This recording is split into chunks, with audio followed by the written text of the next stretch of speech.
একজোড়া আগুন পাখি। পর্ব 11। তুসকন্যা। প্রায় অনেকক্ষণ সময় পার হওয়ার পরও যখন আনায়া ফিরে এলো না, তখন কেনিথ নিজের কাজকর্ম সব থামিয়ে কপাল কুঁচকে কিচেনের দিকে তাকালো। ড্রয়িং রুম থেকে অবশ্য কিচেন সরাসরি দেখা যায় না। কেনিথ আর দেরি না করে কিচেনে গিয়ে দেখল সেখানে আনায়া নেই। সেখানে থেকে বেরিয়ে যেতে নিলেও আর বেরিয়ে এলো না, বরং ফ্রিজ খুলে কিছু মাংস স্টেক করে কেনেল আর ক্লারার উদ্দেশ্যে যেতে লাগলো। কিচেন থেকে বেশ খানিকটা দূরে কেনেল আর ক্লারার থাকার জায়গা। কেনিথের এক হাতে খাবার, অন্য হাত তার পকেটে গুটানো। শিরদাঁড়া সোজা করে বড় বড় পা ফেলে হেঁটে চলেছে। কিন্তু একটা সময় গিয়ে হুট করেই কেনিথ থেমে গেল। আচমকা পাশে ফিরে অন্ধকারের দিকে তাকিয়ে বলল, তুই এখানে কি করছিস? হঠাৎ অনাকাঙ্ক্ষিত গম্ভীর কণ্ঠস্বরে অন্ধকার হতে চমকে কেউ বেরিয়ে আসতে লাগলো।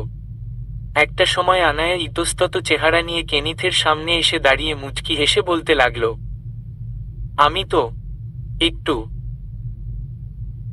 আপনি বাহিরে যেতে দেবেন না, তাই বাড়িটাই ঘুরে ঘুরে দেখছিলাম। কেনিথ আনায়ার দিকে কিঞ্চিত কপাল কুঁচকে কিছুক্ষণ তাকিয়ে থাকতে থাকতেই আনায়া যতটা পারল নিজেকে স্বাভাবিক করে ফেলল। অন্যদিকে কেনিথ তার কুঁচকে থাকা কপালটাকে স্বাভাবিক করে বলল, এখানে ঘুরে ঘুরে দেখা যাবে এমন কিছু তো আমি দেখছি না। যাই হোক, তোর যেটা ভালো মনে হয় কর, কিন্তু ভুলেও আমার রুমে যাওয়ার চেষ্টা করবি না, নয়তো সেটা তোর জন্যই খারাপ হবে। আনায়া কেনিথের কথা মনোযোগ দিয়ে শুনে কয়েকবার চোখের পাপড়ি ঝাপটিয়ে বলল, ঠিক আছে ঠিক আছে, আমি কেন আপনার রুমে যাব শুধু শুধু? আচ্ছা, আপনি কি কোথায় যাচ্ছেন? কেনিথের গম্ভীর কথার সুরে আনায়া ঘাড় উঁচিয়ে বলল, কোথায়? কেনিথ পুনরায় গম্ভীর কণ্ঠে জবাব দিল, কেনেল আর ক্লারাকে খাবার দিতে।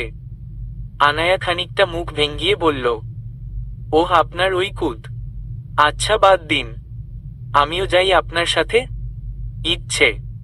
কেনিথ এই বলে ইয়ারে এক মুহূর্ত দেরি না করে পুনরায় তার উদ্দেশ্যে রওনা দিল। অন্যদিকে পেছনে দাঁড়িয়ে থাকা আনাও কেনিথের যাওয়ার পানে কিঞ্চিত মুচকি হেসে কেনিথের পেছনে পেছনে যেতে লাগল। ও মা, জাস্ট শাট আপ! কেনিথের ধমক শুনে আনায়া নিজের চিৎকার দিতে থাকা মুখটা নিজ হাতে চেপে ধরল। তবে কিছুক্ষণ চুপ থেকেই পুনরায় বিস্মিত চোখে কেনিথের দিকে তাকিয়ে বলতে লাগল, এগুলো কুকুর নাকি বাঘ ভাল্লুক? এত বড় বড়? এদিকে আনায়ার কথা নিমিষেই থেমে গেল, সঙ্গে আচমকা ও কয়েক পা পিছিয়ে গেল। কেননা ওর ওমন চিৎকার শুনে শান্ত হয়ে বসে থাকা কেনেল ক্লারা হুট করেই ডাকাডাকি করতে লাগল। এতেই আনায়ার কলিজার পানি শুকিয়ে গিয়েছে। একে তো বড়সড় দেখতে, তার উপর এমন কালো কুচকুচে। আনায়ার মতে এমন কুকুর তো নিমিষেই জ্যান্ত মানুষ খেয়ে ফেলতে পারবে।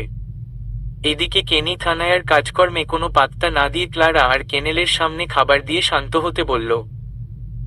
এরপর তার পাশেই রাখা রকিং চেয়ারে হেলান দিয়ে বসে চোখ বুজল। অতঃপর কেনেল আর ক্লারার উদ্দেশ্যে বলতে লাগল, ওকে দেখতে কেমন লাগে? কেনিথের কথা পেছনে দাঁড়িয়ে থাকা আনায়া না বুঝলেও কেনেল আর ক্লারা কেনিথের কথায় জোরে জোরে ডেকে সাড়া দিতে লাগল। এদিকে আনায়া আবারও খানিকটা চমকে কয়েক পা পিছিয়ে গিয়ে কেনিথের দিকে তাকাতেই দেখল কেনিথও তার দিকে তাকিয়ে মুচকি হাসছে। এদিকে আনায়া প্রথমে এই হাসির অর্থ বুঝতে না পেরে কপাল কুঁচকে ফেলল। তখনই আনায়ার উদ্দেশ্যে কেনিথ বলতে লাগল, ওরা তো বলছে ওদের নাকি তোকে পছন্দ হয়েছে। আনায়া কিঞ্চিত তোবদা খেয়ে বলল, মানে? মানে তোর মাংস খেতে ওদের কোনো অসুবিধা নেই? কেনিথের কথা শুনে আনায়া বিস্মিত চোখে বলল, কি? খাটের উপর বসে বসে আইপ্যাডে দিকে চেয়ে কপাল কুঁচকে অনবরত কি নাকি করে যাচ্ছে। অন্যদিকে আনায়া বারান্দায় হতে নিচের বাগানে কিছুক্ষণ উকিঝুঁকি দিতেই তড়িৎ রুমের ভেতরে এসে কেনিথের উদ্দেশ্যে বলতে লাগল, আপনার মতো আপনার বাগানের গাছ ফুলগুলোও তো ভারী অদ্ভুত। বিশ্বাস করুন, আমি এত তরতাজা গাছ ফুল খুব কমই দেখেছি। এগুলোকেও কি আপনি ভিআইপি খাবার দাবার দেন নাকি? না মানে একটু বেশিই অদ্ভুত তো। কেনিথ নিজের কাজ থেকে ধ্যান সরিয়ে আনায়ার দিকে তাকালো এবং স্বাভাবিক কণ্ঠেই বলতে লাগল, তুই প্রচণ্ড ফালতুভাবে টাইম পাস করছিস।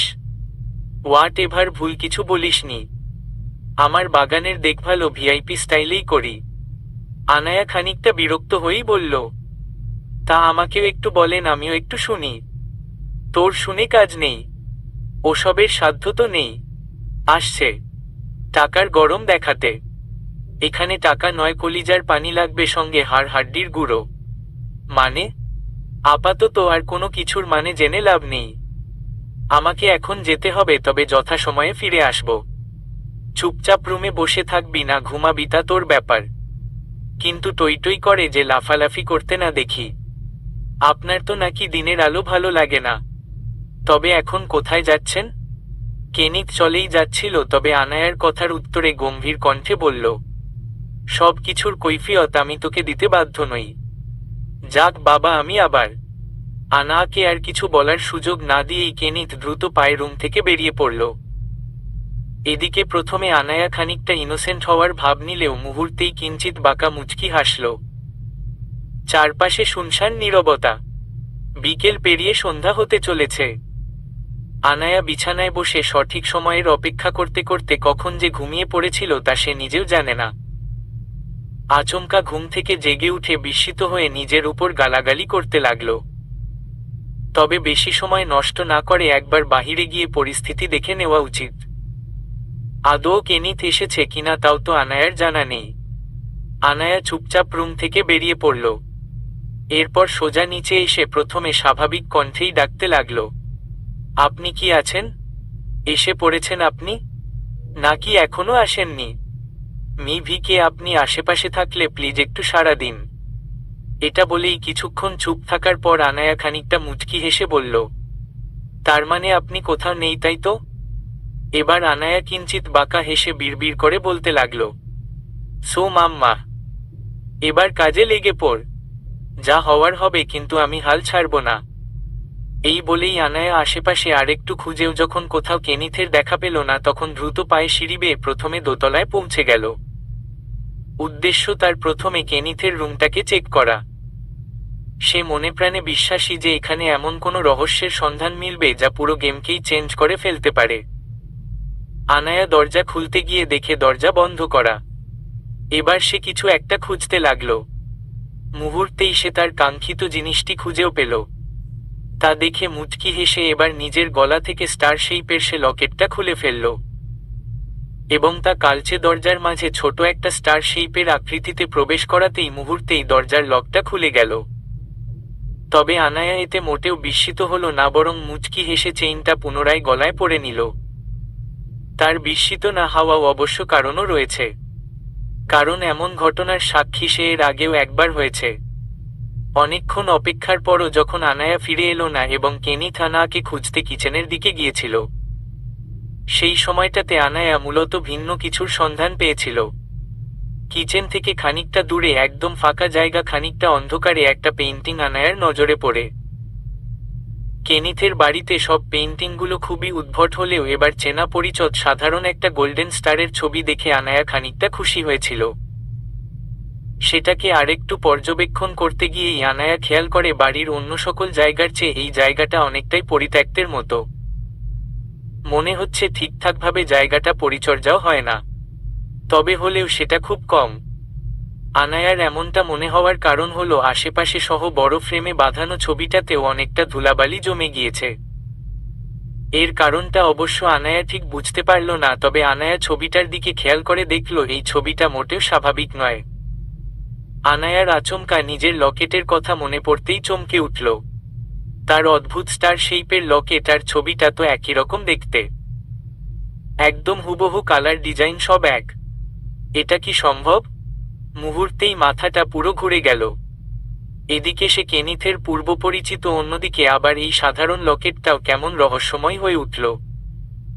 চারপাশে সব জায়গায় তো শুধু রহস্যই মিলছে, তবে এই রহস্যের উত্তর কোথায় মিলবে তাই তো জানা নেই। সেহেতু জায়গাটা অনেকটাই অন্ধকার, তাই আনায়া চাইলেও ঠিকঠাক সবকিছু পরিষ্কারভাবে দেখতে পেল না, যে কারণে ছবিটা দেখতে গিয়ে এলোমেলোভাবে হাত লেগে ছবিটা নড়ে উঠল। আর সঙ্গেই ছবির ফ্রেমের পেছনে হতে কিছু একটা নিচে পড়ে গেল। আনায়া প্রথমে খানিকটা চমকে উঠলেও দ্রুত নিচে পড়ে থাকা জিনিসটা হাতে নিয়ে দেখল একটা অদ্ভুত ধরনের ছোট ছুরি, যা অনেকটা রাজকীয় কারুকার্যে শোভিত সোনালি আর কালচে রঙের। তবে উপরে একটা খোলসের মতো আরও একটা সোনালি পাতের আস্তরণ রয়েছে, যার কারণে আনায়া অনেকবার টানাটানি করেও তা খুলতে পারল না। এরপর আনায়া ভালো করে খেয়াল করে দেখল ছুরিটার মাঝে একটা স্টার শেপের ফাঁকা অংশের খোলসের মতো কিছু। মনে হচ্ছে এর মাঝে সেম শেপের কিছু প্রবেশ করালেই তা খুলে যাবে। আনায়া কিছুক্ষণ কপাল কুঁচকে জিনিসটা দেখার পর তড়িৎ নিজের লকেটটা বের করে ছুটির ঠিক জায়গা বরাবর স্টারটাকে প্রবেশ করার সঙ্গে সঙ্গে তা বাউন্স করে খুলে গেল। এত ধারালো ছুরির আনায়া খানিকটা বিচলিত হল। তবে আনায়া এই বিষয়টি দেখে প্রথমে যতটা বেশি অবাক হয়েছিল তার চেয়ে বেশি খুশিও হয়েছিল, কারণ এটা দেখা মাত্রই তার মাথায় খেলে গিয়েছিল নতুন ভাবনা। অবশ্য আনায়া অনেক আগে থেকেই এমন কিছুর প্ল্যান করছিল। আর কিছু হোক বা না হোক, আনায়ার মতে পৃথিবীর সব সমস্যারই একটা না একটা সমাধান রয়েছে। আর যখন সেই একটি সমাধানও আমাদের হাত ছেড়ে বেরিয়ে পড়ে, তখন হতাশ না হয়ে দ্বিতীয় সমাধানের খোঁজ করা উচিত। তখন থেকে ছুরিটা আনায়ার কোমরের পেছনে জামার নিচেই গুজে রাখা আছে। আর এখন আনায়া দরজা খোলা মাত্রই খুব দ্রুত কেনিথের ঘরে প্রবেশ করল। প্রথমে রুমের সাইজটা দেখে আনায়ার মাথা চক্কর দেওয়ার মতো অবস্থা। আগেকার রাজা বাদশারাও হয়তো এমন বিলাসিতা শৌখিনতা করেনি। এক রুমই যেন ফুটবল খেলার মাঠের সমান, অথচ রুমে খুব সামান্যই জিনিসপত্র রাখা। বিশাল বড় খাট আর কিছু সামান্য ফার্নিচার। একপাশের দেওয়ালে তো শুধু ছোট বড় পেইন্টিং ঝুলিয়ে রাখা। আবার অন্যদিকে পুরো দেওয়ালের সঙ্গেই আঁকা বিশাল বড় বড় দুটি চোখ, এবং যার আশেপাশে নানা ফুল লতাপাতার কারুকার্যে ঘেরা। সে চোখজোড়ার দিকে আনায়া আচমকা তাকাতেই বুকের মাঝে হাত চাপড়ে ঢোক গিলল। মনে হচ্ছে চোখ দুটোই তাকে সম্পূর্ণ রূপে গিলে খাবে। আনায়া প্রথমে ভেবেছিল চোখ দুটো কেনিথের হয়তো, কিন্তু পরে খেয়াল করল এই চোখজোড়া কোনো মেয়ের হয়তো। তবে চোখজোড়া আদতে কার তা আনায়া খেয়াল করে দেখার প্রয়োজন মনে করল না, বিধায় তার কাছে বিষয়টি অজানাই রয়ে গেল। আনায়া এসব ছেড়ে রুমের অন্যান্য দিকে নজর বুলাতে লাগল। খেয়াল করে দেখল রুমে আরও একটি দরজা রয়েছে, যেটা নিশ্চয় বাথরুমই হবে। এছাড়া আর তেমন কিছুই নেই দূরে একটা বর্ষর বারান্দা ব্যতীত, যে কারণে আনায়া খোঁজার মতো তেমন কিছুই দেখতে পেল না। তবে এসেছে যখন এমনি এমনি তো যাওয়াও যাবে না, তাই দ্রুত গতিতে বিছানার পাশে ছোট কাভার্ডের কাছে গিয়ে ড্রয়ারগুলো খোলার চেষ্টা করল। কিন্তু সবার উপরের ড্রয়ারটা ব্যতীত বাকি সকল ড্রয়ার লক করে রাখা। আনায়া পুনরায় স্টার শেপের লক সিস্টেমের কিছু আছে কিনা তা খুঁজে পাওয়ার চেষ্টা করল, তবে এবার আর এখানে তেমন কিছুই দেখতে পেল না। এসব সাধারণ জিনিসে এমনটা থাকবে না, এটাই স্বাভাবিক। আনায়া বিরক্তি নিয়ে প্রথম ড্রয়ারটাও খুলতে গিয়ে দেখল কিঞ্চিত খুলে আর বাকিটা খুলছে না। হয়তো কিছু একটার সাথে আটকে গিয়েছে। আনায়া প্রচণ্ড বিরক্ত হলো এসব দেখে। কি করতে এসেছে আর এসব কি হচ্ছে? আনায়া তড়িৎ কোমরের পেছনে থেকে ছুরিটা বের করে সেটার লকটা খুলল, এবং দ্রুত গতিতে সেলটা খুলতে গিয়ে খানিকটা আঙ্গুলের সাথে লেগে গিয়ে রক্ত বের হতে লাগল। আনায়া আরো বেশি বিরক্ত হলো, তবে এরই মাঝে ব্যথায় হাত ঝাড়ি দিতে গিয়ে ছুরির শেলটা কাভার্ডের নিচে ছিটকে চলে গেল। আনায়া দীর্ঘ শ্বাস ফেলে শেলটা বের করতে গিয়েও ব্যর্থ হলো। এত চিকন জায়গায় তার হাত কোনোভাবেই ঢুকবে না। চারপাশে লাল রঙের আলো জ্বলছে আর টেবিলের নিচে পুরোটাই কালো কুচকুচে। আনায়া এবার এসবের চিন্তা বাদ দিল। তার ভাবনা মতো যে এখানে কিছুই হবে না তা খুবই ভালোই বোঝা হয়ে গিয়েছে। কেনিথকে সে পরে দেখে নিবে, কিন্তু আগে এখান থেকে বের হতে হবে। আনায়া ছুরিটা নিয়ে দ্রুত ড্রয়ারে মাঝে জোরে চাপ দিতেই তড়িৎ খুলে গেল। তবে সেখানে যেসব জিনিস রাখা ছিল তাতে আনায়া পুরো তোবদা খেয়ে গেল। কয়েকটা ছোট কাচের শিশি ব্যতীত কিছুই নেই। আনায়া হতাশ হয়ে একটা কাচের শিশি হাতে নিয়ে দেখল তাতে খুব ছোট করে ইংরেজিতে পয়জন, যা দেখে আনায়া কপাল কুঁচকে বিরক্তি নিয়ে বলল, বিষ? এই বেটা এসব রেখে কি করে? আর বড় কথা, আমি এটা নিয়ে কি করব? নিয়ে নেব?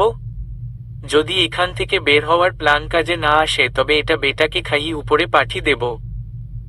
প্ল্যানটা খারাপ না। আনায়া জাস্ট একটা ছোট শিশি উঠিয়ে ড্রয়ার লাগিয়ে রুম থেকে বেরিয়ে আসতে চাইল, কিন্তু হুট করেই কেন যেন বাথরুমটা দেখতে যাওয়ার শখ জাগল। শখ নয়, বরং না চাইতেও তার মন বলছে ওখানে যাওয়া উচিত। আজও আনায়ার মতে একখান প্রশ্ন ঘুরপাক খায়। আনায়া তার বুক সমান একটা কাভার্ডের উপরে ফুলদানির পাশে ছুরি আর শিশিটাকে রেখে বাথরুমের দরজার সামনে গিয়ে দাঁড়ালো। এরপর একটা দীর্ঘশ্বাস ফেলে দরজা খোলা মাত্রই চমকে উঠল। পা বাড়িয়ে দুকদম যেতে না যেতেই ওর চারপাশে চোখ বুলিয়ে নিতেই ওর হাত পা সহ পুরো শরীর কাঁপতে লাগলো। এতদিন যেটাকে সে স্বপ্ন আর বাস্তবতায় গুলিয়ে ফেলতো আজ ঠিক তেমনটাই তার চোখের সামনে দৃশ্যমান। সেই একই চিরচেনা লাল রঙের আলোয় আচ্ছাদিত বিশাল বাথরুম, সেই একই পজিশনে রাখা বাথটাব, আর তার সামনে ঠিক সেই জায়গা যেখানে কেনিত বসেছিল। আনায়া বুঝতে পারছে না সে নিজের চোখের সামনে এসব কি দেখছে। অনবরত তার গলা শুকিয়ে যাচ্ছে। যদি সেই ঘটনা সত্যিই হয় তবে আনায়ার রতের বাথটাবে ডুবে থাকা সেটাও কি?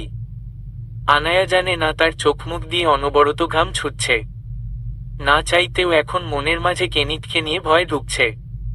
আর ভয় পাওয়া মানেই সে ফুটবল হয়ে যাবে। আনায়া নিজেকে শক্ত করতে চেয়েও কোনো লাভ হলো না, বরং এরই মাঝে নাকের কাছে অনবরত রতের গন্ধ ভিড়তে লাগলো, যেটা দরজা খোলার সাথে সাথেই আনায়া অনুভব করলেও এত কিছুর মাঝে এই বিষয়টি খেয়াল করার সুযোগ হয়নি। আনায়া নিজের অজানা ভয়ে কাঁপতে থাকা শরীরে বাথটাবের দিকে এগোতে লাগলো, কারণ ওখান থেকেই গন্ধটা বেশি তীব্র অনুভব হচ্ছে। আনায়া বাথটাবের সামনে দাঁড়িয়ে দেখল বাথটাবটা ঘন তরলে পূর্ণ করে রাখা হয়েছে। বাথরুমের লাল আলোতে তরলটা দেখতেও একদম কালচে দেখাচ্ছে। আনায়া কাঁপা কাঁপা হাতে নিজের হাত এগিয়ে তরলের মাঝে খানিকটা আঙ্গুল চুবিয়ে তা নিজের নাকের কাছে এনে শুকতেই ওর মাথা ঘুরতে লাগলো। হাত পা অবশ হয়ে যাবে এমন অবস্থা। তড়িৎ অন্য হাতে নিজের মুখ চেপে যত দ্রুত সম্ভব সেখান থেকে বেরিয়ে আসতে চাইল। এখানে আর এক মুহূর্তও থাকলে আনায়া আর সজ্ঞানে থাকতে পারবে না। আনায়া নিজের সর্বস্ব শক্তি প্রয়োগ করে এক প্রকার ছুটতে লাগলো, প্রথমে বাথরুম হতে আর পরবর্তীতে সোজা রুম থেকে বেরিয়ে পড়ল। এর মাঝে না দরজা লাগানোর সুযোগ হলো না তা সেই ছুরি আর শিশিটা। তার হিমোফোবিয়ার জন্য সে অতটুকু সময় যে ওখানে সজ্ঞানে থাকতে পেরেছে এটাই তো অনেক। আনায়ার শরীর এখনো ঠিকঠাকভাবে কাজ করছে না, অনবরত মাথা চক্কর দিচ্ছে। এই মুহূর্তে আনায়া আর কোনো কিছু না ভেবে দ্রুত বাড়ির সদর দরজায় পৌঁছে গেল। সেখানেও সে স্টার শেপের ডিজাইন খুঁজে পেল। আনায়ার জানা ছিল এমনটাই হবে। হাঁপাতে থাকা আনায়া কিঞ্চিত মুচকি হাসল, তবে এই হাসি দীর্ঘস্থায়ী হল না। নিজের গলা হতে লকেটটাকে দরজায় ঠিক সঠিক স্থানে প্রবেশ করিয়েও কোনো লাভ হল না। আনায়া পুনরায় একই কাজ করল, তবে কোনোভাবেই দরজা খুলল না। আনায়া এটা দেখে অস্থির হয়ে উঠল, সঙ্গে মনের ভেতর ভিড়তে লাগলো আতঙ্ক, ভয়। সে এটা কোথায় এসে পড়েছে? কেনিত আদতে কি তাই তো সে বুঝতে পারছে না। বিষের বিষয়টি না হয় মানা যায়, কিন্তু ওসব এত রকোক্ত। আনায়া দরজায় প্রচণ্ড গতিতে ধাক্কাধাক্কি করতে লাগলো। কোনো প্রকার সন্তোষজনক ফলাফল না পেয়ে অস্থিরতায় কাতর হতে লাগলো। চোখের কোণায় পানি জমতে শুরু করল। আনায়ার আর এক মুহূর্ত এখানে থাকার ইচ্ছে নেই। কেন যেন তার শুধু এটাই মনে হচ্ছে কেনিতকে সে যেমন সাধারণ পাগল ভেবেছিল ও তা নয়, কোনো ভয়ঙ্কর। আনায়ার আর ন্যূনতম ভাবার মতো অবস্থা নেই। আনায়া দরজা থেকে সরে এসে পুনরায় ড্রয়িং রুমের দিকে ছুটল, শুধুমাত্র এই আশায় যে কিছু না কিছু বের হওয়ার উপায় তো পাওয়াই যাবে। আনায়া প্রচণ্ড অস্থিরতার সঙ্গে হাঁপাতে লাগল। ছুটতে ছুটতে সোফা সহ আশেপাশে সব জায়গায় রিমোট খুঁজতে লাগল। বেচারির মাথায় নেই যে আদৌ রিমোট এখানে পাবে কিনা, কিন্তু আপাতত জানপ্রাণ লাগিয়ে সন্ধান চালাতে লাগল। মাঝে মাঝে আতঙ্কে চোখ হতে আপনা আপনি পানি ঝরতে লাগলে আনায়া তড়িৎ নিজের হাতের সাহায্য মুছে নিল, কিন্তু নিজের ব্যর্থ চেষ্টা করাটা সে আর থামাল না। এরই মাঝে হন্য হয়ে ছুটতে থাকা আনায়া যখন সুইমিং পুলের একদম পাশ হতে অতিক্রম করতে লাগছিল, ঠিক তখনই আচমকা তার পায়ের এক আকস্মিক টান পড়ে। আনায়ার অস্থির মস্তিষ্ক অনুভব করল যে কেউ সজোরে পানি হতে আনায়ার পা ধরে খিঁচে পানিতে টেনে নিচ্ছে। আর ধারণা মতে ঠিক এমনটাই হলো। আনায়া সোজাসুজি ঠিকঠাকভাবে কিছু বোঝার কিংবা করে ওঠার আগেই নিজের ভারসাম্য হারিয়ে পানির মাঝে আছড়ে পড়ল। মুহূর্তের মাঝেই আনায়া যখন সম্পূর্ণ পানির নিচে তলিয়ে গিয়ে ছোটাছুটি করতে লাগল। তখনই সে পানির নিচে থাকা মানবের অস্তিত্ব অনুভব করল, এবং সেই মানবটি যে আনায়ার কোমরে হাত পেঁচিয়ে নিজের দিকে অগ্রসর করছে তাও আনায়ার বোধগম্য হল। আনায়ার আর বুঝতে বাকি নেই এই লোকটিকে। তবে অন্যান্য বারের মতো যেমন কেনিথের কাজকর্মে তার রাগ হয়, এবার ঠিক তেমন কিছু হচ্ছে না। আনায়ার মাঝে শুধু এবার কেনিথকে নিয়ে আতঙ্ক বিরাজ করছে। প্রায় কিছুক্ষণ সময় পর্যন্ত কেনিথের দরুন আনায়াকে পানির নিচে থাকতে হলো, যার ফলে একটা সময় পর ওর শ্বাস নিচে কষ্ট হতে লাগলো। অন্যদিকে কেনিথ যে আনায়ার কোমর শক্ত করে পেঁচিয়ে নিজের দিকে অগ্রসর করছে তাও আনায়ার বোধগম্য হলো। আনায়ার আর বুঝতে বাকি নেই এই লোকটিকে। তবে অন্যান্য বারের মতো যেমন কেনিথের কাজকর্মে তার রাগ হয়, এবার ঠিক তেমন কিছু হচ্ছে না। আনায়ার মাঝে শুধু এবার কেনিথকে নিয়ে আতঙ্ক বিরাজ করছে। প্রায় কিছুক্ষণ সময় পর্যন্ত কেনিথের দরুন আনায়াকে পানির নিচে থাকতে হলো, যার ফলে একটা সময় পর ওর শ্বাস নিচে কষ্ট হতে লাগলো। অন্যদিকে কেনিথ যে আনায়ার কোমর শক্ত করে পেঁচিয়ে নিজের কাছে বদ্ধ করে রেখেছে তা আনায়ার কাছে দৃশ্যমান। অনেকবার নিজের হাতের সাহায্যে কেনিথের কাছ হতে ছাড়া পেতে চাইলেও কোনো লাভ হয়নি। ঠিক যখন আনায়ার অবস্থা করুণ হতে লাগলো, ঠিক তখনই কেনিথের পাষাণ মন গলল, এবং সে আনায়াকে সহ নিজেও পানির উপরে উঠে এলো। কাঁধ পর্যন্ত দুজনেরই পানিতে ডুবে রইছে, শুধু দুজনের মাথাটা পানির উপর দৃশ্যমান। আনায়া জোরে জোরে হাঁপিয়ে কয়েকবার শ্বাস নিল, এরপর খানিকটা স্বাভাবিক হতেই কেনিথের দিকে নিস্তেজ চোখে তাকিয়ে দেখল কেনিথের ঠোঁটে কিঞ্চিত মুচকি হাসি ঝুলছে। এমন সিচুয়েশনেও কেনিথের মাঝে কোনো হেলদোল নেয়। কেনিথের বাহুর মাঝে আবদ্ধ আনায়া মুক্ত হওয়ার জন্য নিজের হাতের সাহায্যে ছোটাছুটি করতে করতে করুণ স্বরে বলতে লাগল, ছাড়ুন আমায়, ছাড়ুন বলছি। কে আপনি? আপনার পরিচয় কি? সত্যি করে বলুন প্লিজ, আমায় প্লিজ মারবেন না। আমি আপনার কি ক্ষতি করেছি? আমি তো আপনাকে কোনোদিনও চিনতামও না, আগে কখনো দেখিওনি। তবে কিসের প্রতি শোধ নিতে চান আপনি? আপনি? আনায়া আরো কিছু বলার জন্য উদ্বেগ হওয়ার আগেই কেনিথ আনায়াকে নিজের কাছে আরো একটু টেনে নিয়ে এলো, এবং ধীর সুরে মুচকি হাসতে হাসতে বলতে লাগল, তাহলে এতক্ষণে মরণের ভয় ঠুকেছে? খুব তো সাহস দেখাচ্ছিলি। বারবার বারবার নিষেধ করেছিলাম, কিন্তু একবারও আমার কথা শুনিসনি। এছাড়া নিজেকে প্রচুর চালাক ভাবাটা ছিল তোর সবচেয়ে বড় বোকামি। তবে আফসোস আমার একটাই, খুব কঠিন কিছুর সাক্ষী তোকে আজই হতে হবে, কারণ এবার তাড়াহুড়োটা করতে তুই আমায় বাধ্য করেছিস। আনায়ার মুখ চুপসে গিয়েছে। আচমকা তার মনের ভয়টা হু হু করে বেড়ে চলেছে। তবে এবার কেনিথের হাবভাবে কেন যেন তার চিন্তাভাবনা আকস্মিকভাবে পরিবর্তন হতে লাগল। তার মন প্রাণ বলছে কেনিথ তাকে নয়, বরং তার পরিবার কিংবা খুব কাছের কারো ক্ষতি করতে চায়। হঠাৎ এমনটা মনে হওয়ার কারণ আনায়ার নিজেরও অজানা। তবুও সে কেনিথকে এই বিষয়ে সতর্ক করতে চাইলেও সে সুযোগ আর হল না। বরং তার আগেই কেনিথ আনায়াকে আরো খানিকটা শক্ত করে পেঁচিয়ে সোজা পানির অতলে ডুব দিল। পানি স্বচ্ছ হলেও গভীরতা অনেক। আনায়া দম আটকে রইছে, অন্যদিকে কেনিথ অকপটে আনায়াকে নিয়ে পানির আরো গভীরে তলিয়ে যাচ্ছে।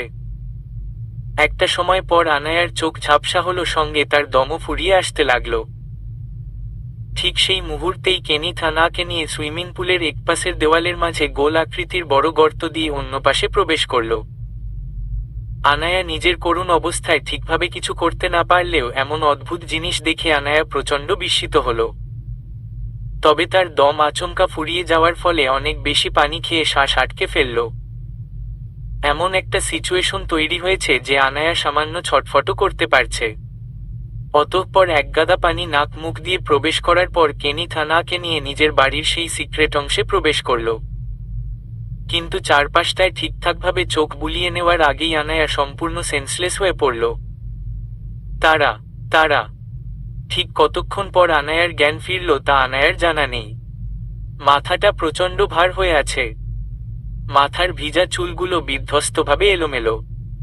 ভেজা কাপড় শরীরের সাথে লেপ্টে খানিকটা শুকিয়েও গিয়েছে। আনায়া নিজের ভারী ভারী চোখের পাতাগুলো একবার কোনো মতে খুলছে তো আবার কখনো তা নিমেষেই বন্ধ হয়ে যাচ্ছে। অবশ্য তার সেন্স নিজে নিজে ফিরেনি, বরং তার নাম ধরে বারবার কারো ডাকাডাকিতেই জ্ঞান পুরোপুরি ফিরেছে।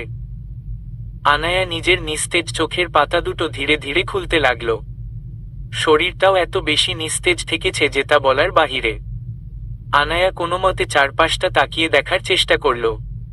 কেমন অদ্ভুত বিশাল একখানা জায়গায় কিসব অদ্ভুত সব জিনিসপত্র। দূরে সেই সুইমিং পুল, চারপাশে লাল নীল আলোর সমাহার। আনায়া নিজের হাত নড়াতে গিয়ে দেখল তার হাত দুটো চেয়ারের হাতলের সাথে বেঁধে রাখা। আনায়া এবার নিজেকে যতটা পারল তটস্থ করে হাত দুটোকে ছুটাতে ব্যস্ত হয়ে পড়ল। আশেপাশে আর কোনো দিকে তার তাকানোর সুযোগ হল না। ঠিক সেই মুহূর্তেই কারো কণ্ঠস্বর শুনতে পেল, তারা, হাতের বাঁধন না হয় পরেও ছুটাতে পারবি, কিন্তু এবার একটু সামনে তাকিয়েও তো দেখ তোর স্পেশাল সারপ্রাইজ যে এখন তোর সামনে। আনায়ার কাছে এই কণ্ঠস্বর খুবই পরিচিত। সঙ্গে বর্তমানে এই কণ্ঠস্বর আনায়ার কাছে এক আতঙ্কের সুর। আনায়া কেনিথের কথা অনুসরণ করে সামনে তাকাতেই দেখতে পেল তার থেকে কিছুটা দূরে একজন মধ্যবয়স্ক লোককে ঠিক তার মতো করেই চেয়ারের সাথে বেঁধে রাখা হয়েছে। লোকটিকে আনায়া প্রথমে অজ্ঞান ভাবলেও পরবর্তীতে খেয়াল করে দেখল লোকটি প্রচণ্ড নিস্তেজ হয়ে পড়েছে, যে কারণে মাথা নিচু করে চোখ বন্ধ অবস্থায় খুবই ধীরে ধীরে নিঃশ্বাস নিচ্ছে। এছাড়া লোকটির মুখে শরীরে কিসব যেন লেগে রয়েছে। আনায়া ভালো করে লক্ষ্য করতেই মনে হলো লোকটি মারধর করার ফলে বিভিন্ন জায়গায় রক্ত ছড়িয়ে ছিটিয়ে রয়েছে। এটা দেখেই আনায়া আকস্মিক চমকে উঠল। সঙ্গে মাথা নিচু করে চোখ বুজে বসে থাকা লোকটিকে আচমকা তার খুব পরিচিত একজন মনে হলো, যে লোকটা আনায়ার বর্তমান দুনিয়ায় সবটাতেই বিরাজ করে। আনায়া প্রচণ্ড বিস্ময়ের সাথে পাশে তাকাতেই বর্ষর দেহের কেনিথকে দাঁড়িয়ে থাকতে দেখতে পেল। কেনিথের হাতে একটি প্লায়ার্স, যেটিকে সে অনবরত টগলো করে যাচ্ছে এবং আনায়ার দিকে তাকিয়ে বিস্তৃত বাঁকা হাসছে। এই প্রথম হয়তো কেনিথকে আনায়ার এত বেশি ভয়ঙ্কর মনে হচ্ছে। তার হাসিটাই যেন শরীরে আরো বেশি আতঙ্কের শিহরণ জাগাচ্ছে। আনায়ার মাঝে কেনিথকে নিয়ে আতঙ্কার সে মধ্যবয়সী লোককে এইখানে এই অবস্থায় দেখে প্রচণ্ড বিস্ময় জাগিয়েছে।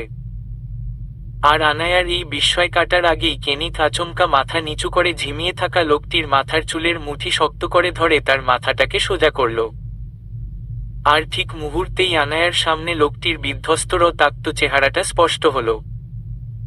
যা দেখা মাত্রই আনায়ার মুখ আকস্মিকভাবে উন্মুক্ত হল, সঙ্গে অস্ফুট স্বরে মুখ হতে বেরিয়ে এলো, বাবা, কেমন লাগলো তোর স্পেশাল সারপ্রাইজ? কেনিথের পৈশাচিক হাসি আর রাগা নবিত কণ্ঠস্বরে আনায়া আটকে উঠল। এসব কি তার স্বপ্ন নাকি সত্যি তা বিশ্বাস করতে পারছে না। চোখ মুখে যেমন বিস্ময় তেমন আতঙ্কে ছাপ। আনায়া বিস্ময় ঘেরা চোখজোড়া একবার নিজের বাবাকে দেখছে তো একবার কেনিথকে। কপাল বেয়ে এখন ঘাম ঝরছে। খানিকটা সময় নিয়ে আনায়া নিজেকে তটস্থ করল। কয়েকবার ঢোক গিয়ে জোরে জোরে নিঃশ্বাস ফেলে তারেকের উদ্দেশ্যে বলতে লাগলো, বাবা, বাবা, আমার কথা তুমি শুনতে পারছো? ও বাবা, সাড়া দেও। বাবা, তুমি। কথা বলতে বলতেই আনায়ার কথা বলার শক্তি ফুরিয়ে গেল। গলার মাঝে একদলা আতঙ্ক আর কষ্ট জমাট বেঁধে গিয়েছে। মেয়ে হয়ে কি করে নিজের বাবার এমন রক্তমাখা আঘাত ও প্রাপ্ত চেহারা সহ্য করা যায়? তারেকের ঠোঁটের একপাশ হতে অঝরে রক্ত গড়াচ্ছে। নিস্তেজ শরীরের নিস্তেজ চোখের পাতাগুলো বহু কষ্ট করেও পুরোপুরি খুলছে না। চোখ আর গালের পাশের রক্ত লেগে রইছে। সঙ্গে তারেককে দেখে মনে হচ্ছে যেন সে আনায়ার ডাকে সাড়া দিতে চেয়েও পারছে না। যা দেখে আনায়ার চোখে আচমকা জল জমে উঠেছে। দাঁত দিয়ে ঠোঁট চেপে নিজেকে কোনোমতে আটকিয়ে কেনিথের দিকে তাকিয়ে অনুনয় করে বলতে লাগলো, কেন করছেন এসব? দোহাই লাগে আপনার, অন্তত আমার বাবার সাথে কিছু করবেন না। আমার বাবাকে ছেড়ে দিন। আপনার যত রাগ, যত ক্ষোভ, যত প্রতিশোধ নেওয়ার সবকিছু আমার সাথে নিন। প্রয়োজনে আপনি আমায় নির্দ্বিধায় মেরে ফেলুন, আমি কিছু বলবো না। তবুও আমার বাবাকে কষ্ট দিবেন না প্লিজ, উনি অসুস্থ।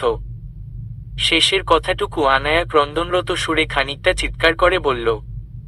ঠিক তখনই কেনিথ তারেকের চুলের মুঠিটাকে আরেকটু শক্ত করে ধরে ঘাড়টাকে একদম সোজা করালো এবং আনায়ার উদ্দেশ্যে বলতে লাগলো, না, তোকে মেরে ফেলার জন্য তো আমি তোকে এখানে নিয়ে আসিনি।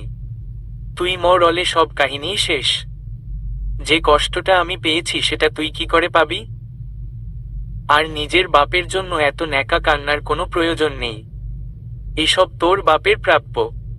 আর এই সিচুয়েশনের জন্য শুধুমাত্র তুই দায়ী, আর কেউ নয়। নিজের বাপের কপালে এইসব তুই নিজেই টেনে এনেছিস। এই বলেই কেনিথ একটা পৈশাচিক কাণ্ড করতে উদ্বেগ হলো। সে তারেকের মাথাটা ছেড়ে দিয়ে তারেকের পাশে হাঁটু গেড়ে বসে পড়ল। আনায়ার দিক হতে সম্পূর্ণ উল্টো মুখী হয়ে তারেকের মুখের দিকে তাকিয়ে অদ্ভুতভাবে মুচকি হাসল। যে হাসি ঠোঁটে এক ভাষা প্রকাশ করলেও কেনিথ চোখের ভাষায় যেন ছিল ভয়ঙ্কর কিছু। এদিকে আনায়া কিছুই বুঝতে পারছে না। কেনিথ সেখানে বসে বসে কি করছে তাও ঠিকঠাক দেখা যাচ্ছে না। আনায়া অস্থির হয়ে পড়ল। সে কয়েকবার জোরে জোরে নিঃশ্বাস ফেলার পর কেনিথকে ডাকতে লাগলো আর তারেককে ছেড়ে দেওয়ার অনুরোধ করতে লাগলো।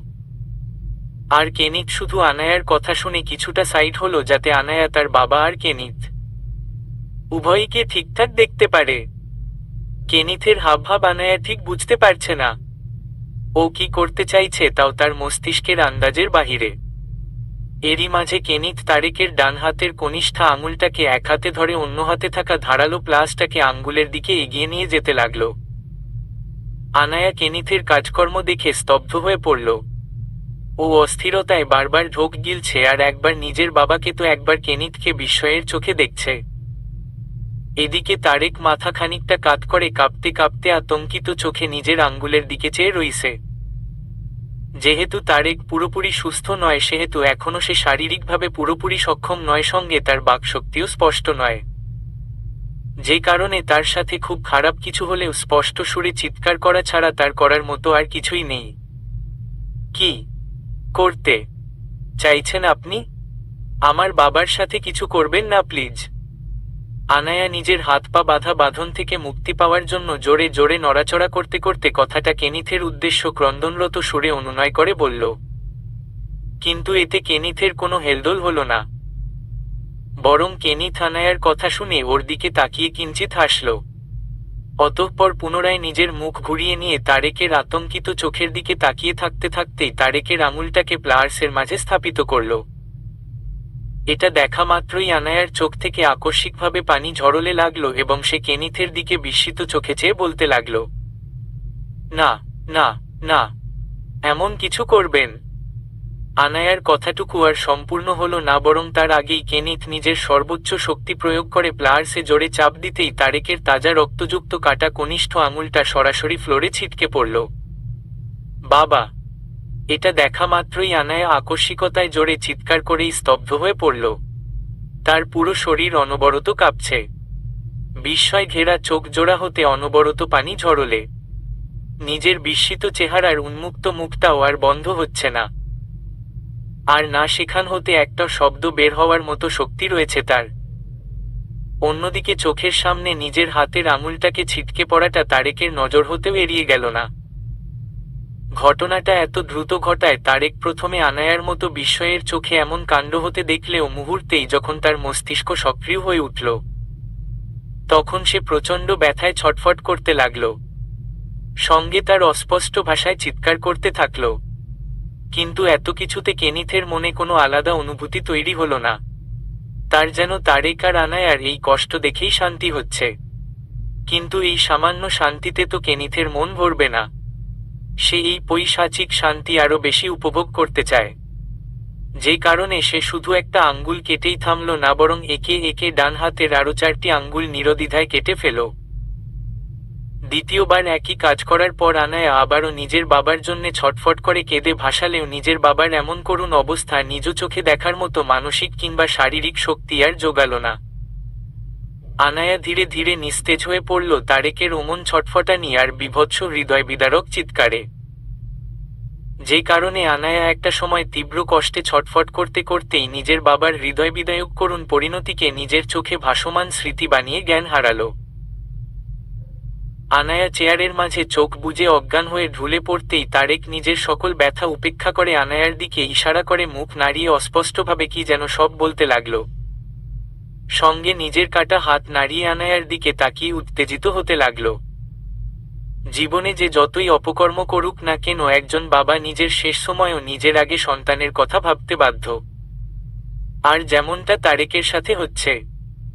একসময় হয়তো সে অনেকের সাথেই অন্যায় করেছে, নিজের সন্তানকে হয়তো নিজের আক্রোশের শিকার বানিয়েছে, কিন্তু শেষ জীবনে একটু হলেও তার অপকর্মে তিক্ত অনুভূতিতে সে অনুশোচনা করেছে। নিজের মেয়েদের এত যত্ন আত্মি ভালোবাসায় সেও হয়তো বাকিটা জীবন ভালো হয়েই থাকতে চেয়েছিল, কিন্তু ভাগ্য তাকে সে সুযোগ দেয়নি।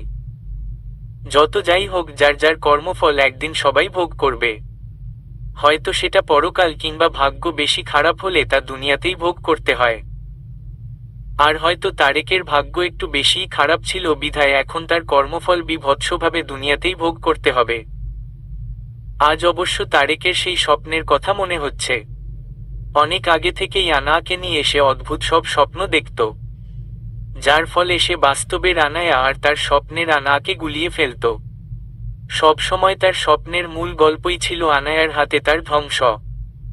আজ কেন যেন মনে হচ্ছে সে আজকের দিনের জন্যই হয়তো আগামভাবে সেই স্বপ্নগুলো দেখছিল। কেনিত সরাসরি তারেককে নিজের পরিচয় না দিলেও তারেক খুব ভালো করেই কেনিতকে চিনে ফেলেছে। অবশ্য তার কল্পনার বাহিরে ছিল যে এই ছেলে আবারও কোনোদিন এভাবে ফিরে আসবে, তাও কিনা তার মেয়ের জীবনের সাথে পুনরায় জড়িয়ে। তারেক আজ নিজের পরিস্থিতির জন্য আনায়াকে সরাসরি দোষারোপ না করলেও কোনো না ভাবে যে সবকিছুকে পুনরায় সংযুক্ত আনাই করেছে। আর যে কারণে ধরা যায় তারেকের স্বপ্নের অর্থ ভুল কিছু ছিল না। আনায়ার জন্যই তাকে এবার নিজের কর্মফল দুনিয়াতেও ভোগ করতে হবে। কেনিত তারেকের এমন হাবভাবে নিজের কাজকে স্থগিত রাখল, এবং তারেকের ইশারা মতো পেছনে ফিরে আনায়ার অবস্থা দেখে হঠাৎ সবকিছু ফেলে দাঁড়িয়ে পড়ল।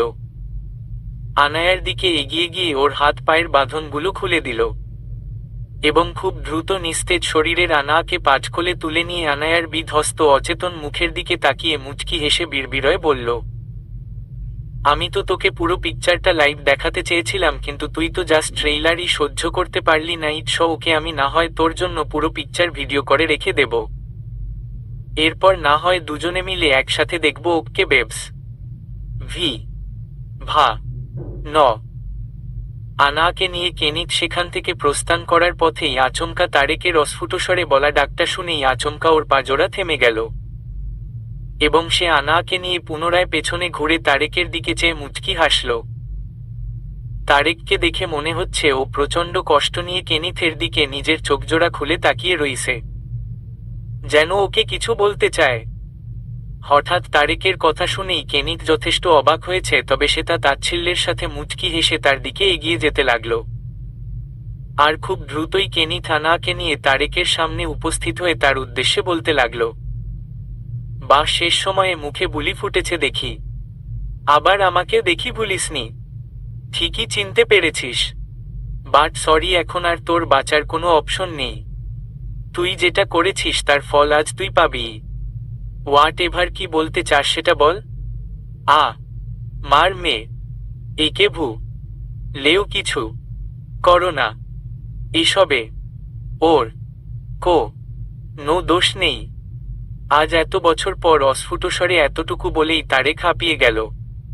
অন্যদিকে তারেকের কথা শুনে কেনিত তাচ্ছিল্যের সাথে হেসে বলল, জাস্ট এটা বলার জন্য এত কষ্ট করলি? আর কি বলছিস তুই? তোর মেয়েকে যেন কিছু না করি? ওর কোনো দোষ নেই? ইউ নো হোয়াট, আজ তোর এই পরিস্থিতির জন্য একমাত্র তোর মেয়েই দায়ী, নয়তো আমি তো তোকে ছেড়েই দেব ভেবেছিলাম। কিন্তু ঘুরে ফিরে তোর ভাগ্য ঠিকই আবারও মৃত্যুর পথ খুঁজতে আমার কাছে চলে এসেছে। দয়া করে মার মেয়ে, একে কিছু রো না। ওর সত্যিই কোনো দোষ নেই। সব দোষ আমার, যত স্তি সব কিছু আমাকে দেও। বাহ, মেয়ের প্রতি এত ভালোবাসা। কিন্তু সত্যি বলতে এখন পর্যন্ত ওকে আমি কিছুই করিনি। But now I have decided that I will be king her. কথাটা বলা মাত্রই কেনিত তারেককে উদ্দেশ্য করে চোখ মারল, এবং আনায়াকে নিয়ে সেখান থেকে পুনরায় চলে যেতে নিলে তারেকের ছটফটানি দেখে থেমে যায়, এবং তারেকের উদ্দেশ্যে তাচ্ছিল্য আর রাগের সাথে আবারও বলতে থাকে, জানি কষ্ট হবে, মেয়ের জন্য ছটফট করবি, কিন্তু কি করব বল? তুই আমার মায়ের মৃত দেহটাকে পর্যন্ত নিস্তার দিসনি, আর সেখানে আমার এত সুন্দর একটা বউ থাকতে কিছু না করেই কিভাবে ছেড়ে দেই? কেনিথ কথা বলতে বলতেই একবার আনায়ার অচেতন মুখের দিকে চেয়ে মুচকি হাসল। এদিকে তারেক ওর দিকে বিধ্বস্ত চোখে কিছুক্ষণ তাকিয়ে থাকার পর আচমকা হাসতে লাগল, যার হাসির ফাঁকে উন্মুক্ত হতে থাকা দাঁতগুলো এখন রক্তাক্ত। আর তারেকের এমন অসময়ে আজব হাসি দেখা মাত্রই কেনিথ কিছুটা অবাক হল, সঙ্গে তার মেজাজও খানিকটা বিগড়ে গেল। এই লোকটির কষ্টতে কেনিথ শান্তি চায়, সেখানে এ কেন আচমকা হাসছে? কেনিথ খানিকটা কড়া কণ্ঠে বলতে লাগল, হঠাৎ হাসছিস কেন? মাথার তার ছিঁড়ে গিয়েছে? তারেক কেনিথের কথায় নিজের হাসি থামাল না, বরং হাসতে হাসতেই কেনিথের উদ্দেশ্য ফিসফিস করে কিছু কথা বলল, যেটা শোনা মাত্রই কেনিথ কিছুটা অবাক হলেও পুনরায় নিজেকে স্বাভাবিক করে তাচ্ছিল্যের সাথে হাসতে হাসতে বলল, লাইক সিরিয়াসলি? তুই এমন কিছুর স্বপ্ন দেখছিস? তোর মেয়ে আমার বিয়ে করা বউ, তার মানে এই না যে ওর সাথে আমি আমার পুরো জীবনটা কাটিয়ে দেব। আর তুই যে স্বপ্ন দেখছিস তা কখনোই সম্ভব নয়। তোর সাথে আজ যা হচ্ছে সেটা তোর কর্মফল। এমনটা কোনোদিনও আমার সাথে হবে না, কারণ আমি এমনটা হতে দেব না। কেনিথের রাগান্বিত হয়ে বলা কথাগুলোতেও যেন তারেকের হাসি থামল না, যা দেখে কেনিথের রাগটা আরও বাড়তে লাগল। তবে এই মুহূর্তে আনাকে এখান থেকে নিয়ে যাওয়াটা বেশি জরুরি, তাই মাথাটা আর গরম করার ইচ্ছে তার নেই। যে কারণে কেনিথ তারেকের উদ্দেশ্যে বাঁকা হেসে বলল, যত পারিস হেসে নে, তোকে তো আমি একটু পর দেখে নিচ্ছি। তুই মৃত্যুর আগে নিজের জীবনটা এনজয় কর, আর আমি না হয় তোর মেয়েকে জয়। কেনিথ নিজের কথাটুকু আর সম্পূর্ণ না করে ঘাড় কাত করে বাঁকা হাসল, এবং সেখানে আর এক মুহূর্তেও দাঁড়িয়ে না থেকে আনাকে নিয়ে নিজের সেকেন্ড সিক্রেট দরজার দিকে রওনা দিল। সন্ধ্যা পেরিয়ে রাত হয়ে এসেছে। নির্জন এলাকা হওয়ায় স্বল্প রাতকেও গভীর মনে হয়। আনায়ার নিস্তেজ শরীর বিছানায় পড়ে রইছে। বেশিক্ষণ হয়নি তার কেনিথ তাকে রুমে এনে শুইয়ে দিয়েছে। প্রায় ঘন্টা খানেক পর আনায়ার জ্ঞান ফিরল। এর মাঝে কেনিথ তার জ্ঞান ফেরানোর চেষ্টা একবারও করেনি, জাস্ট এনে বিছানায় শুইয়ে রেখেছে। এমনকি তখন যে ভিজে পুরো চুপসে গিয়েছিল, এখনও ঠিক সেই জামা কাপড়েই একই অবস্থাতেই রয়েছে। আনায়ার জ্ঞান ফিরতেই ও ধীরে ধীরে চোখ খুলে চারপাশটা দেখতে লাগল। এখন সে আর আগের রুমটাতে নেই, বরং এটা কেনিথের সেই বিশাল নিজস্ব রুমটা। চারপাশে এখন অবশ্য যথেষ্ট লাইটের জন্য আলো রয়েছে। এখন রুমটা আর লাল আলোয় অন্ধকার করে রাখা নয়। আনায়ার মস্তিষ্কে আচমকা তার বাবার কথা স্মরণ হতেই চমকে শোয়া থেকে উঠে বসল। এরপর সেসব কল্পনা না সত্য এসবের চিন্তা ভাবনা রেখে সরাসরি বিছানা থেকে নেমে দরজার কাছে পৌঁছে গেল। আশেপাশে কে আছে না আছে সেটা দেখারও সময় হলো না তার। আনায়া যখন দরজা বন্ধ পেয়ে পাগলের মতো জোরে জোরে ধাক্কাধাক্কি করে শব্দ করতে ব্যস্ত, ঠিক সেই মুহূর্তে পেছনে থেকে কেনিথের আওয়াজ এলো, এখন আর বাহিরে যাওয়ার কোনো প্রয়োজন নেই, ড্রেস চেঞ্জ করে ঘুমিয়ে যা, খিদে পেলে খেয়ে নিতে পারিস। কেনিথের কথা শোনা মাত্রই আনায়া পিছনে ফিরল। দূরে সোফার একপাশে হেলান দিয়ে চোখ বুজে বসে রইছে কেনিথ। আনায়া তার দিকে ফেরা মাত্রই কেনিথ চোখ খুলে সোজাসুজি হয়ে বসল। এদিকে আনায়া দরজা থেকে সরে গিয়ে কেনিথের দিকে এগোতে লাগল। আর কেনিথও আনাকে দেখা মাত্রই বসা থেকে দাঁড়িয়ে প্যান্টের পকেটে হাত গুজল। আপাতত কেনিথের পরনে শুধু কালো রঙের ট্রাউজারটাই রয়েছে। আনায়া কেনিথের সামনাসামনি দাঁড়িয়ে তীব্র আক্রোশপ্রসূত মনোভাব পোষণ করে বলতে লাগল, আমার বাবা কোথায়? আপনি কি করেছেন ওনার সাথে? সত্যি করে বলুন, কি করেছেন আপনি? কথা বলছেন না কেন? কথা বলুন, আমি আপনাকে শেষ করে ফেলব। কথা বলতে বলতেই আনায়ার চোখ হতে অঝরে পানি ঝরতে লাগল। অন্যদিকে কেনিথ আনায়া এহেন অবস্থায় তাচ্ছিল্যের সাথে হেসে বলল, বাপ মেয়ে মিলে তো আমায় সেই কবেই শেষ করে দিয়েছিস, আরও কি শেষ করতে চাস?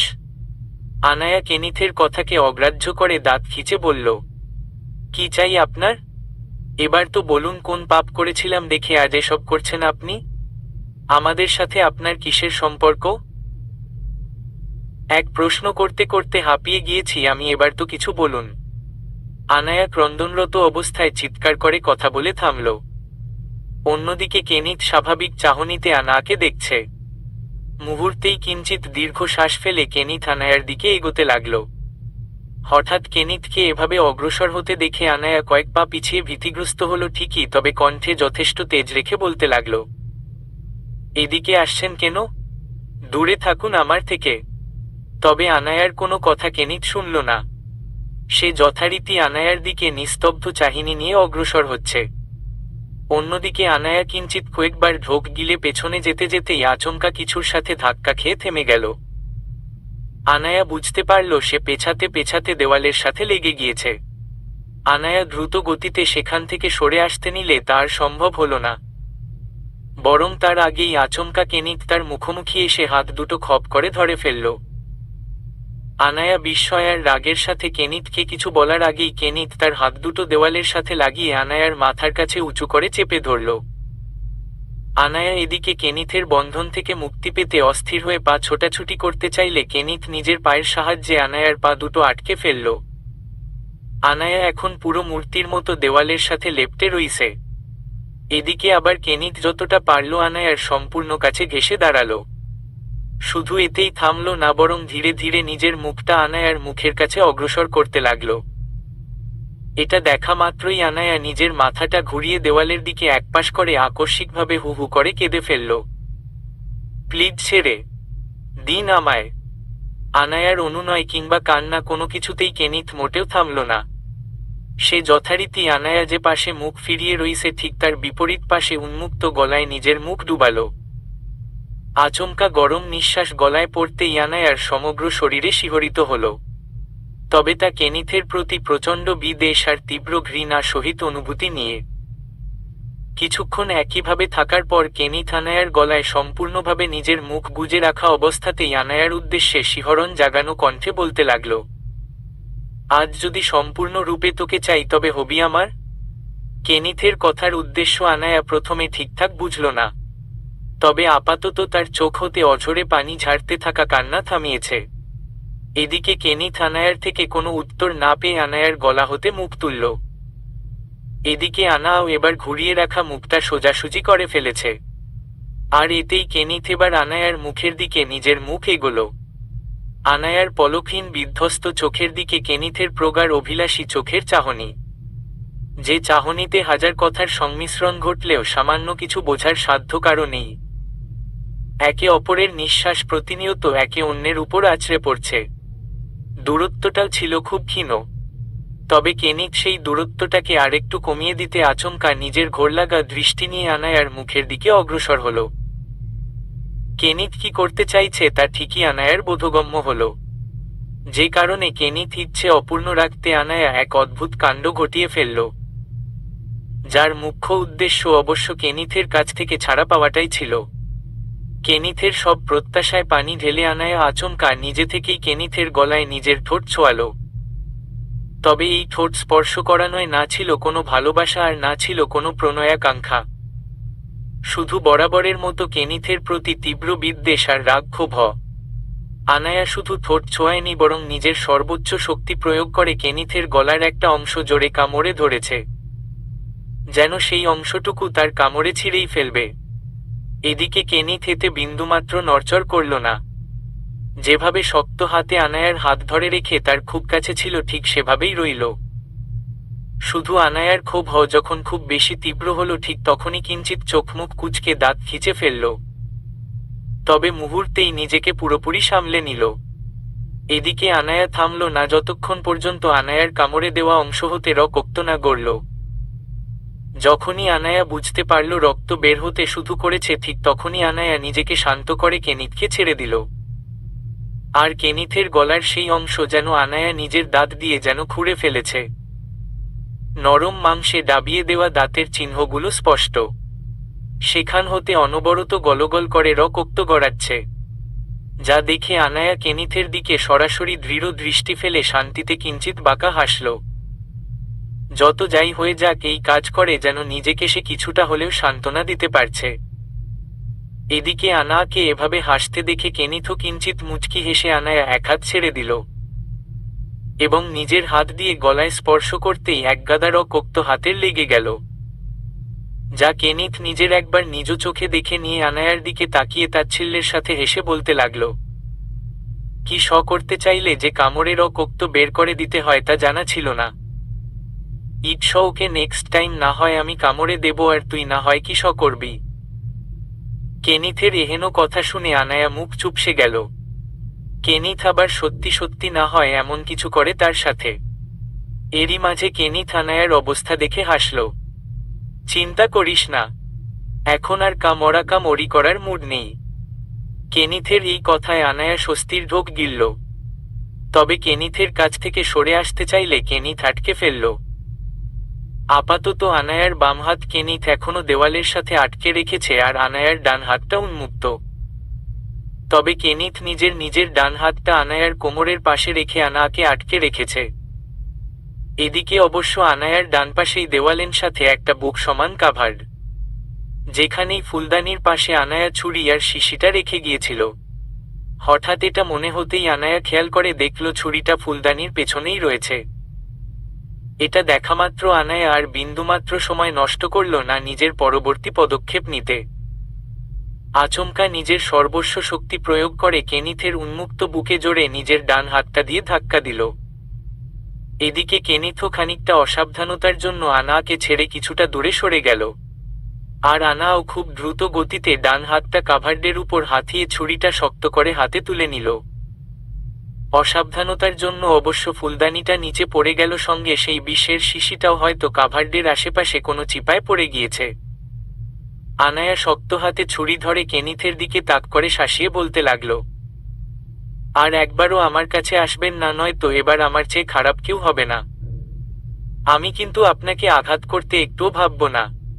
কেনিথ আনায়ার শাসানোতে একটুও বিচলিত হল না, বরং প্যান্টের পকেটে দুহাত গুজে আনায়ার দিকে নির্বিকার হয়ে এগিয়ে আসতে লাগল। এটা দেখে আনায়া কিছু একটা করে বসতে চাইলেও সরাসরি সাহস জোগাল না। তবে কেনিথ পুনরায় তাকে কিছু করে না বসে এই ভেবে এবার নিজেই কেনিথকে আঘাত করার পদক্ষেপ নিল।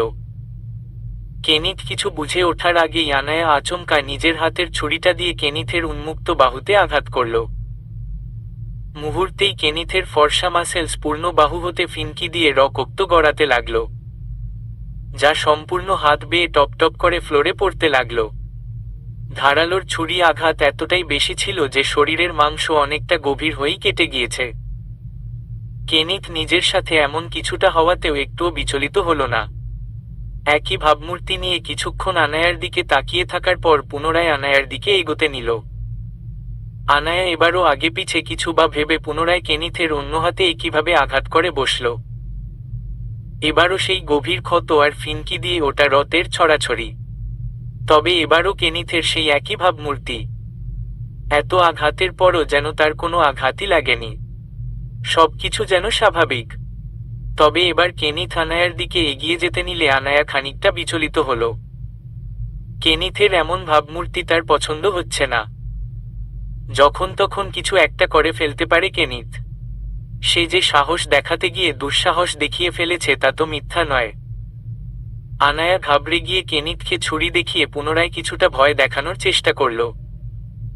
তবে কেনিথ না থেমে আনায়ার থেকে এবার কিছুটা দূরত্ব বজায় রেখে শটানভাবে দাঁড়িয়ে বলল, এবার তুই বল তোর কি করা উচিত।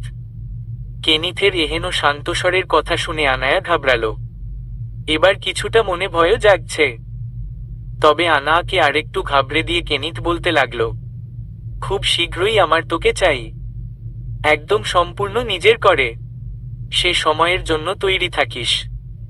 আনায়া কেনিথের কথার উদ্দেশ্যটা হয়তো বুঝল, তবে কেনিথ আবারও বলল, এটা ভাবিস না যে কয়েকবার আমাকে আঘাত করার সুযোগ পেয়েছিস বলে যাই ইচ্ছে তাই করতে পারবি। একটা কথা মাথায় রাখি, সেখানে সবকিছু আমার ইচ্ছেতেই হয়। আরেকটা কথা, আমার স্পর্শ, আমার উক্তি কিংবা সম্পূর্ণ আমিটাই তোর কাছে বিষাক্ত হলেও তুই বরং আমাকে নিজের অভ্যাসে পরিণত করে ফেল। এটাই তোর জন্য মঙ্গল হবে। কেননা ভালো হোক কিংবা মন্দ, আমি তোর মাঝে এমনভাবে নিজের অস্তিত্ব মিশিয়ে দেব যে তুই চাইলেও কখনো আমার অস্তিত্বকে নিজের জীবন থেকে মুছে ফেলতে পারবি না। আর এমনিতেও এখন পর্যন্ত নিজের হাত থেকেই আমার নামটা সরাতে পারিসনি, অথচ আমায় আঘাত করার তোর কত বাসনা। শেষের কথাটুকু কেনিথ তাচ্ছিল্যের সাথে বলে উল্টো ফিরে চলে যেতে নিয়েছিল, তবে আচমকা আনায়ার এক অনাকাঙ্ক্ষিত কাজার ডাকে তাকে পুনরায় আনায়ার দিকে ফিরতে হলো। দেখুন, সরিয়ে ফেলেছি। কেনিথ পেছনে ঘুরে দেখল আনায়া নিজের বাম হাতের তালুতে ইচ্ছেমতো ছুরির কয়েক ঘা বসিয়ে দিয়েছে। কেনিথের নামের অংশটুকু রক্তের স্রোতে ঢেকে গিয়েছে, যেখান থেকে গলগল করে রক্ত ঝরে ফ্লোরে পড়ছে। অথচ আনায়ার মাঝের কোনো হেলদোল নেই, সেই কেনিথের দিকে দৃঢ় চোখে তাকিয়ে, সঙ্গে ঠোঁটের কোণায় ঝুলছে অদ্ভুত হাসি। এরই মাঝে আনায়া কেনিথের দিকে আচমকা এগিয়ে এলো এবং নিজের রক্তমাখা হাতের তালু কেনিথের উন্মুক্ত বুকে ঘষতে লাগল। মুহূর্তেই ফর্সা ত্বকের সম্পূর্ণ বুকটা লাল রঙের তরলে ছেয়ে গেল। এদিকে স্বাভাবিক ভাবমূর্তি নিয়ে কেনিথ শুধু তাকিয়ে তাকিয়ে আনায়া কাজকর্ম দেখছে, তবে এবার তার মুখে রয়েছে গাম্ভীর্যের ছাপ। মস্তিষ্কে তার কি চলছে তা অজানা। অন্যদিকে কেনিথের বুকে আনায়া নিজের হাত দিয়ে রক্ত মাখিয়ে দিতে দিতেই তীব্র আত্মবিশ্বাসী হয়ে বলতে থাকল, এভাবেই সবকিছু মুছে যাবে, আর আপনিও। আনায়া কেনিথের বুক হতে হাত সরিয়ে নিতে ধরলেই কেনিথ আনায়ার হাত খপ করে ধরে ফেলল। তবে এবার কেনিথের ভাবমূর্তিতে কিছুটা ব্যতিক্রম মনোভাব লক্ষ্য করা যায়, যেন সে ভেতরে ভেতরে প্রচণ্ড রেগে। অবশ্য সবকিছু মিলিয়ে রাগারও যথেষ্ট কারণ হয়েছে। তবে কেনিথ এবার আনায়ার হাতটাকে শক্ত করে ধরল। আনায়া শক্ত হয়ে জোর করে কেনিথের কাছ হতে নিজের হাতকে ছাড়িয়ে নিতে চেয়েও পারল না। এরই মাঝে কেনিথ আনায়ার হাতে হেঁচকা টান দিয়ে আনায়াকে নিজের কাছে নিয়ে এলো এবং কটমট করে বলতে লাগল, যথেষ্ট করেছিস, আর নয় তো এবার আমি কিছু করলে কেঁদেও কুল পাবি না। সোফার উপর আনায়াকে জোর করে বসিয়ে রেখেছে কেনিথ। শুধু শুধু বসিয়ে রাখেনি, বরং সে নিজেও আনায়ার পাশে বসে আনায়ার হাতের ব্যান্ডেজ করতে ব্যস্ত হয়ে পড়েছে। অথচ নিজের হাত গলার ক্ষতর দিকে তার কোনো নজরই নেই। এদিকে অবশ্য কেনিথের সবকিছুই আনায়ার অতিরঞ্জিত আর বিরক্তিকর ছাড়া কিছুই মনে হচ্ছে না। আর কেনিথের ক্ষতর দিকে তাকিয়েও হচ্ছে না তার বিন্দুমাত্র আফসোস কিংবা অনুশোচনা। এদিকে কেনিথ এতক্ষণ ধরে আনায়ার হাতের রক্তগুলো তুলো দিয়ে পরিষ্কার করছিল, কিন্তু হঠাৎ আনায়ার বেখেয়ালির মাঝে কেনিথ অতিরিক্ত মেডিসিন তুলোতে নিয়ে আচমকা আনায়ার হাতে চেপে ধরল। এতেই আনায়া যন্ত্রণায় ছ্যাতো করে উঠল। কেনিথের দিকে কড়া চোখ নিয়ে তাকালেও কেনিথ ভ্রুক্ষেপহীনভাবে আনায়ার হাতের দিকে তাকিয়ে নিজের কাজ করে যাচ্ছে। আনায়ার বুঝতে বাকি নেই যে কেনিথ ইচ্ছে করেই এমনটা করেছে, যে কারণে আনায়ারও কিছুটা ক্ষোভ তৈরি হলো কেনিথের সাথে সেম জিনিস করার। কেনিথ আনায়ার হাতে মেডিসিন লাগিয়ে যখন ব্যান্ডেজ প্রস্তুতি করতে নিয়েছে, ঠিক এরই মাঝে আনায়া তুলোতে অনেকটা মেডিসিন লাগিয়ে আচমকা কেনিথের গলায় জোরে চেপে ধরল। কেনিথ নিজের কাজে ব্যস্ত ছিল বিধায় যন্ত্রণাও বেশি হলো, তবে কেনিথ সামান্যও বিচলিত না হয়ে আনায়া বাম হাতটাকে টেনে নিয়ে ব্যান্ডেজ বাঁধতে লেগে পড়ল। এটা দেখে আনায়া কিছুটা অবাক হলো। গলার ক্ষতটা তো একটু বেশিই ছিল, তবে কোনো রিয়েক্ট করল না কেন? কেনিথ যখন কোনো প্রতিক্রিয়া দেখালো না, তখন আনায়া কেনিথের গলা থেকে হাত সরিয়ে নিল। তবে মনে মনে একবার ভেবেছিল কেনিথের হাতের কাটা জায়গাগুলোতে একই কাজ করার। তবে নিজের ইচ্ছেও পানি ঢেলে আপাতত নিজেকে সংযত করে নিয়েছে। এরই মাঝে কেনিথের ব্যান্ডেজ বাঁধা শেষ হলে সে আনায়ার হাত ছেড়ে দিয়ে উঠে দাঁড়ালো এবং আনায়ার উদ্দেশ্য বলল, ড্রেস চেঞ্জ করে নিস, খিদে পেলে বল, খাবার এনে দিচ্ছি, নয়তো নিজেই বানিয়ে খেয়ে নিস। এতটুকু বলে চলে যেতে নিলে হঠাৎ আনায়া অনুনয় করে বলতে লাগল, প্লিজ আমার বাবাকে ছেড়ে দিন, আর কিছু চাই না আমি আমার সাথে ইচ্ছে তাই করুন, তবুও প্লিজ। আনায়া কথা বলতে বলতেই নিজের চোখ হতে জল গড়ালে কান্না থামাতে ঠোঁট চেপে ধরল। অন্যদিকে এই কান্না বরাবরের মতো কেনিথের শক্ত পাষাণ মনকে নরম করতে পারল না। কেনিথ কাটকাট স্বরে জবাব দিল, ভুলে যা সব, আজকের পর তোর বাবা বলতে আর কেউ থাকবে না। কেনিথের কথায় আনায়া প্রচণ্ড বিস্মিত হল। কেনিথ কি সত্যিই তার বাবাকে মেরে ফেলবে? এরপর কি তাকে বাকি জীবনটা এই নরপিশাচের সাথেই কাটাতে হবে? না, এমনটা তো হতে পারে না। তার পক্ষে এমনটা কখনোই সম্ভব নয়। কিন্তু সে করবেওটা কি, যেখানে এই কেনিথের পরিচয়ই তার কাছে অজানা? কে এই কেনিথ? কি তার পরিচয়? কি তার সঠিক উদ্দেশ্য? কিছু তো তার জানা নয়। আনায়া শুধু কেনিথের যাওয়ার পানে চেয়ে রয় অঝরে কাঁদতে থাকলো আর প্রতিনিয়ত নিজের মন মস্তিষ্কের প্রশ্নের উত্তর খুঁজতে ব্যস্ত হয়ে পড়ল। চলবে।